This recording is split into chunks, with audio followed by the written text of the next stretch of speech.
Allez, à présent, votre invité dans la grande interview en direct sur Boursorama, c'est Didier Saint-Georges de chez Carmignac. Bonjour Didier. Bonjour. Comment allez-vous?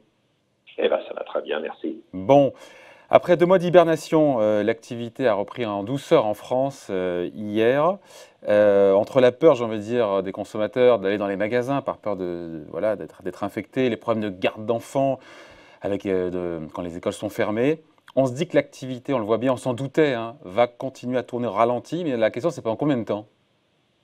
Vous avez une idée ou pas? Oui, j'ai une idée. Alors, je sais pas ce qu'elle vaut. Je sais bien qu'il y a tout ce débat sur la lettre qui représente le mieux la forme de la reprise. Ce qui semble se produire un peu partout dans le monde, sachant que certaines régions ont quand même déconfiné avant l'Europe.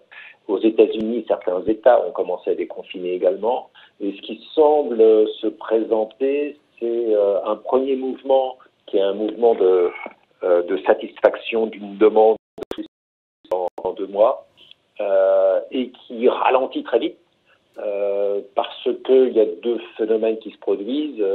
D'une part, les phénomènes psychologiques de crainte, de contagion encore résultante, etc. Et puis l'autre, qui est une véritable crainte économique, perte de revenus futurs, perte de jobs, etc. C'est très très visible aux États-Unis parce que le marché de l'emploi est bien sûr très très réactif. Alors il est dans les 2 sens, mais la chute du nombre, le nombre de licenciements a été tellement énorme aujourd'hui. On va arriver à un taux de chômage qui devrait atteindre à peu près les niveaux qui avaient été atteints à l'époque de la Grande Dépression des années 20. Donc c'est dire quand même l'ampleur. Donc autour de 20%, 25%. Voilà, c'est ça, un bon 20%.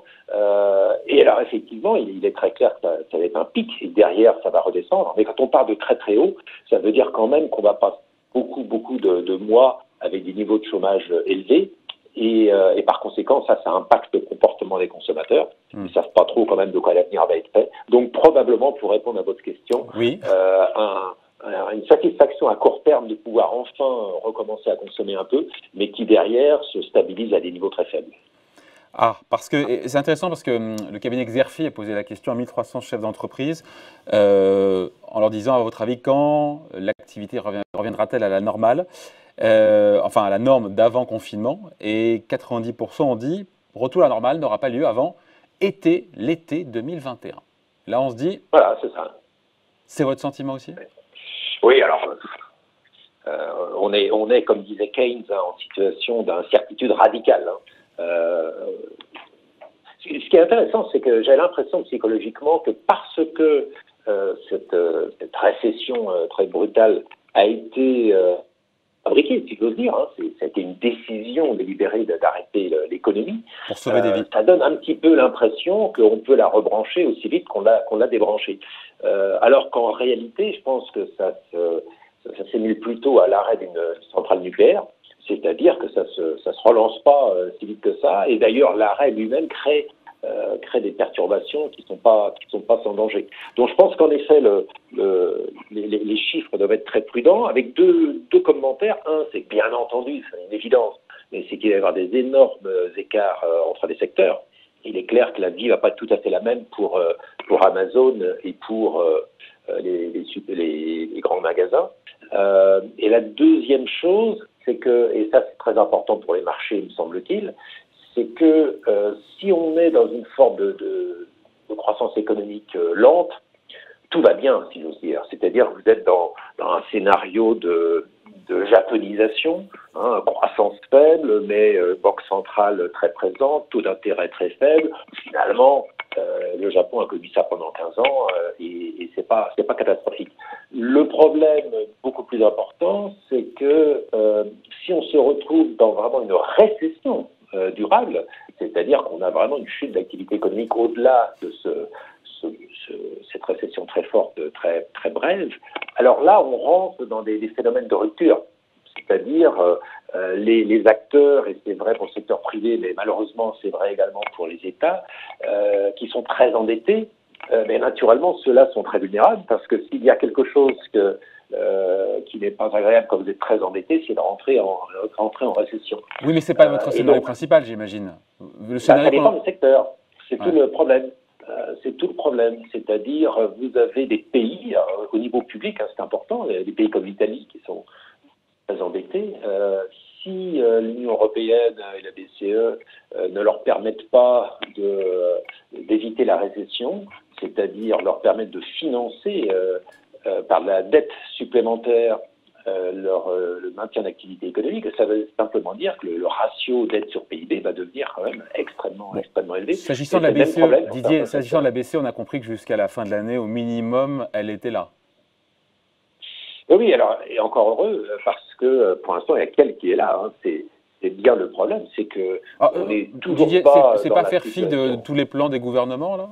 Je sais qu'au niveau européen, la relance ou le plan de soutien est attendu, mais chaque gouvernement n'a pas fait le job en termes de plan de soutien, que ce soit en Allemagne, en France. Parce que vous dites seule la BCE est là. Oui, mais chaque pays fait le job, mais ça ne suffit pas. C'est-à-dire, ce qu'il faut bien vraiment avoir en tête dans un phénomène de récession, c'est que l'impact est asymétrique. L'impact est complètement asymétrique, c'est-à-dire que si vous êtes un pays plus faible, vous allez devenir encore plus faible. C'est-à-dire que votre intervention pour soutenir l'économie à travers des plans budgétaires, etc., fut-il financé par la BCE, fait que vous vous endettez encore plus. Et donc, si vous étiez plus endetté que la moyenne au départ, vous êtes encore plus décalé par rapport à la moyenne ensuite. Donc une crise, une récession, ça augmente les divergences. C'est vraiment un impact asymétrique. Et donc, si vous étiez très fragile avant, vous êtes très, très fragile après.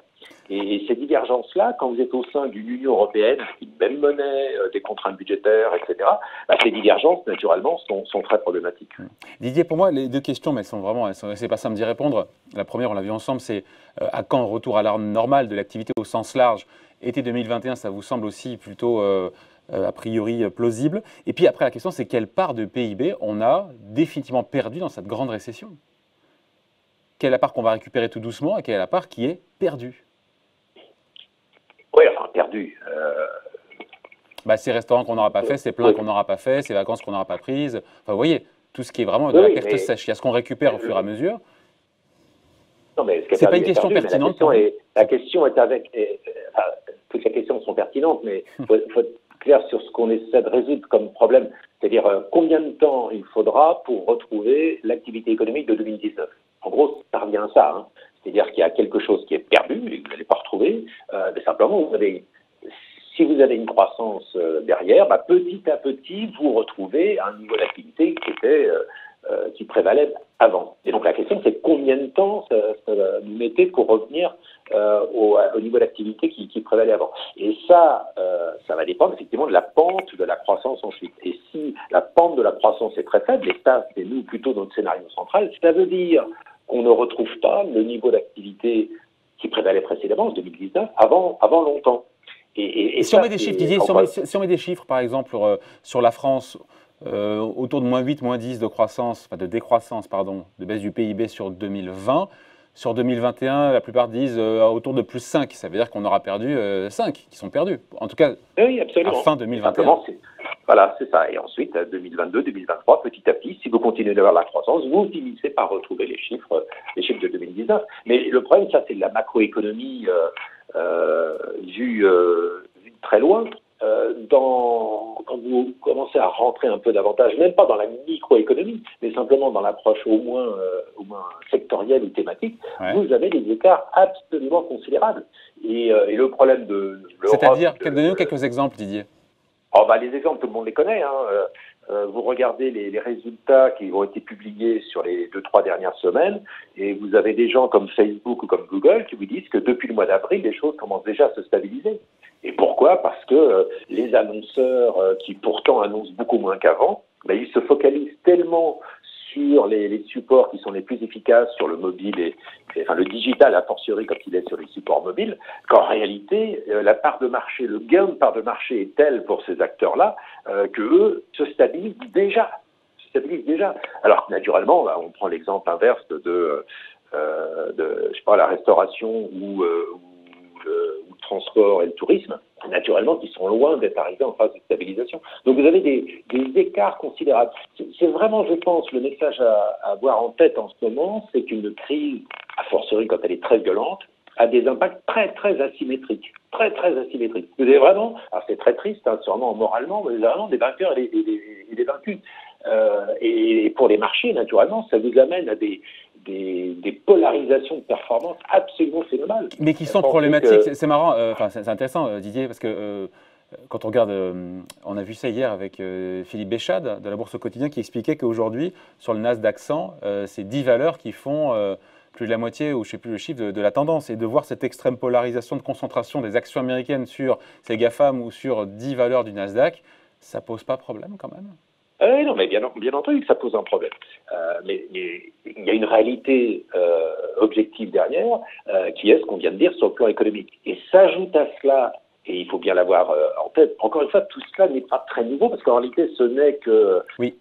L'exagération de ce qu'on connaît depuis 10 ans, c'est-à-dire qu'on a des marchés qui sont en grande partie administrés, en réalité. Hein, souvenez-vous, ça fait des années... Attendez, les marchés vous dites que les marchés sont pour partie administrés, c'est-à-dire c'est-à-dire qu'ils sont non pas une fonction de l'activité économique, mais une fonction de la politique monétaire. Administrés par les banques centrales. Donc ce sont les banques centrales, la Fed, la BCE, qui font monter les marchés actions. Bien entendu. Mais encore une fois, ça fait 10 ans que c'est comme ça. Et encore plus aujourd'hui.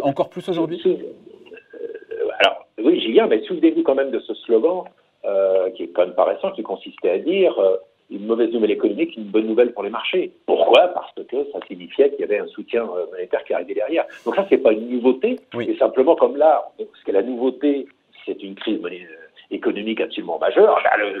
Le pendant de cela, c'est une intervention des banquiers centraux tout aussi majeure. Donc on est dans des marchés administrés.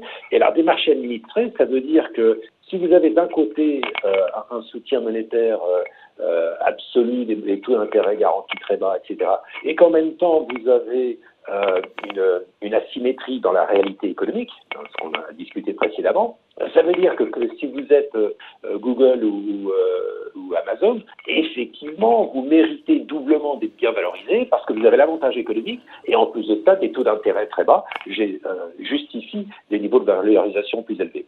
Donc ça on comprend et ça fonctionne très bien. Là où ça crée un risque, c'est si vous avez une vraie récession. Parce que là... attendez, Didier, je vous coupe, mais une vraie récession. Si avec une baisse de 25% du PIB américain, deuxième trimestre, moyenne des 50 économistes américains, si ça, c'est pas une vraie récession, c'est quoi? Non, ça, c'est une récession sur un trimestre. Les marchés ne raisonnent pas sur un trimestre, ils raisonnent sur, c'était la discussion du début, bon, sur 2021, 2022.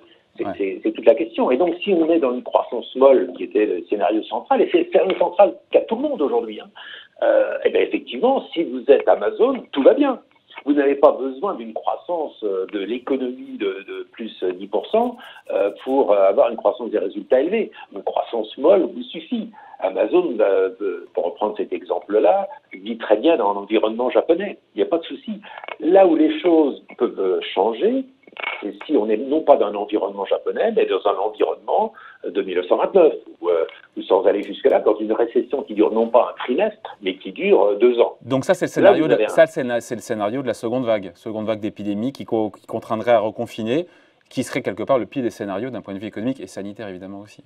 Oui, alors ça serait une cause. Alors, il peut y avoir d'autres causes. Il peut y avoir une sous-estimation du phénomène qu'on essayait d'estimer au début de notre discussion, qui est quel va être le comportement des consommateurs s'ils ont peur pour leur emploi et qui donc ils se mettent à épargner beaucoup plus, à beaucoup moins voyager, etc.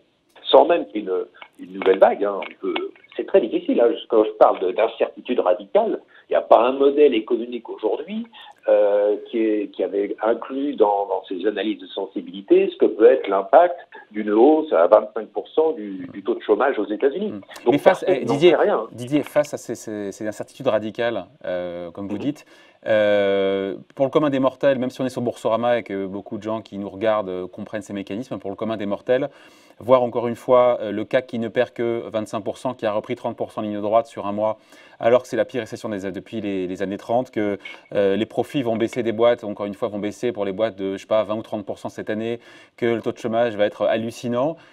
encore une fois, il y a ce paradoxe entre des marchés résilients, robustes, marchés financiers, et une économie qui est en lambeaux, qui est à terre, qui est à genoux, hein. Oui, c'est ce que j'appelle des marchés administrés. Euh, La réponse, c'est ça. Oui, la réponse c'est ça. Et encore une fois, elle n'est pas nouvelle, hein. On ne devrait pas être surpris. C'est autant nos pays étaient préparés pour une pandémie, autant ils étaient parfaitement préparés pour une crise financière. Les banques centrales, elles savent depuis 10 ans comment on réagit économique et financier. Elles savent très bien le faire. Elles font ça depuis 10 ans.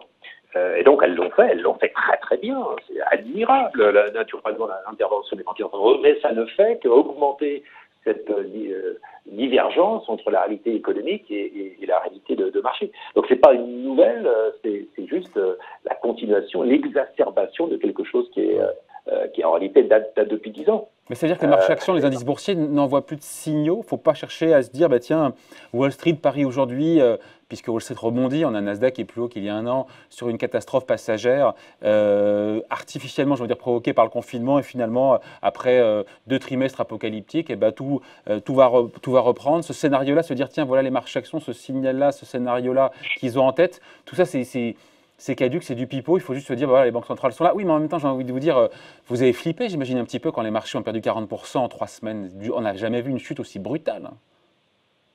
Non, alors attendez, oui, je mélange plein de choses, je sais. Hein. Plein de choses en même temps, mais première chose, je répète parce que c'est vraiment essentiel, la raison pour laquelle les marchés sont administrés depuis 10 ans, c'est-à-dire la raison pour laquelle les banques centrales interviennent en permanence dès qu'il y a une forte baisse, c'est parce que le monde est très endetté, et que quand vous êtes très endetté, une récession peut être absolument calamiteuse. Oui, mais elles sont à l'origine, elles sont à l'origine de cet endettement. Les banques centrales sont à l'origine de cet endettement par leur politique à taux zéro. Hein. Une seconde. Point de départ, vous avez une crise, donc vous avez l'endettement. Ensuite, dès que vous avez l'endettement, vous ne pouvez plus vous permettre de tomber en récession parce que l'endettement vous ferait tomber en dépression. Ouais. Donc, fuite en avant permanente depuis 2009. En fait, depuis 2000 presque, hein, c'est depuis l'éclatement de l'Internet, mais ça a été renforcé en 2008. Donc, fuite en avant des banques centrales, on ne peut pas tolérer une récession forte qui serait trop pénible économiquement, donc il faut en permanence l'éviter. Et ça a été réussi. Pendant 10 ans, les banques centrales ont évité une récession. 2012, ça consistait à éviter une récession également en Europe. Arrive 2020, avec une récession sur un trimestre extraordinairement forte, vraiment le signe noir absolu. Donc les banques centrales interviennent de manière radicale pour éviter que la récession d'un trimestre, à juste titre, pour éviter que la récession devienne une récession durable sur un an, 2 ans. Et une crise financière, aussi. Ouais. Oui, la crise financière qui provoquerait la récession. Et donc, aujourd'hui, la question, c'est de se dire, les banques centrales ont fait absolument tout ce qu'il fallait, très bien. Si vous êtes investisseur, vous en tirez tellement mieux que si vous êtes salarié. La question, est-ce que ça va suffire? Si ça suffit, si effectivement on évite la vraie récession, c'est-à-dire au-delà d'un trimestre ou deux, quelque chose qui s'étend sur un an ou deux, si on l'évite, alors c'est une continuation du même phénomène. Et vous allez avoir toujours le Nasdaq qui va surperformer parce que cet environnement-là, il convient très très bien. C'est ce que disait Patrick Artusias, jusqu'au jour où on va provoquer de nouvelles bulles sur l'immobilier, bulles sur les actions. C'est même pas qu'on provoque une nouvelle bulle. Là, on crée une nouvelle bulle et on continue dans cette bulle qui est une forme de bulle de croissance, c'est-à-dire quand on refuse la récession. Vous savez, s'endetter, c'est en gros obtenir de pouvoir dépenser davantage maintenant au prix de pouvoir dépenser moins plus tard. C'est ça, s'endetter. Hein. C'est avancer le moment où vous pouvez dépenser. Et donc, ça fait grossir une boule de neige, si j'ose dire. Vous reportez à plus tard en permanence la réduction de votre consommation. Donc, c'est le phénomène de bulle. Donc, la bulle, vous pouvez la porter très loin jusqu'au moment où ça ne fonctionne plus. Et c'est pour ça que la clé reste économique, au sens où si dans un an, on est en récession dans un an, alors vous avez un problème. Ça voudrait dire que les banques centrales ont échoué à reporter indéfiniment pour toujours plus tard la récession. Et ce jour-là, vous avez un vrai problème de valorisation des marchés financiers. Donc l'enjeu économique, il est complètement superflu tant que vous restez dans des phénomènes à la japonaise, si j'ose dire, donc de croissance très faible, parce que là, la magie des banquiers centraux, ce que j'appelle les marchés administrés, continue d'être administrée. Le jour où vous avez un problème, c'est le jour où vous constatez que l'économie en réalité rentre en récession quand même parce que le comportement des consommateurs par un choc externe se modifie en dépit du fait que les taux d'intérêt sont très bas, qu'ils peuvent s'endetter, etc. Malgré ça, ils ne veulent plus s'endetter, ils ne veulent plus investir, ils ne veulent plus dépenser parce qu'il y a un choc externe et il y a un risque aujourd'hui, c'est qu'on en a eu un. Et dans ce cas-là, la divergence entre les marchés financiers et l'économie réelle devient intenable. Donc on n'en est pas là aujourd'hui. Oui, mais vous mettez pas pardon, une probabilité nulle sur ce scénario-là. Voilà, exactement. La probabilité n'est pas nulle. Loin de là. Parce que ce choc externe est effectivement quelque chose d'extrêmement violent. Donc, il faut faire très attention parce que on est dans ce schéma où on peut très bien imaginer que cette bulle se poursuive, mais aujourd'hui, il y a un scénario non nul que la récession l'emporte sur l'administration des marchés. Tant que le virus est là, tant qu'on n'a pas de vaccin, tant qu'on n'a pas de traitement, il y a ce risque-là. Mais c'est une question de psychologie. Alors on revient aux fondamentaux, à la base de l'économie, c'est la question de psychologie aussi. Oui, c'est absolument ça. Et puis la prise en compte du passé. C'est-à-dire qu'il y a bien voir encore une fois que c'est pas juste un vaccin ou un virus qui est arrivé au milieu d'un ciel bleu qui crée une chute de la consommation, une chute de l'activité, mais finalement, une fois qu'on aura le vaccin, tout revient comme avant et tout va bien.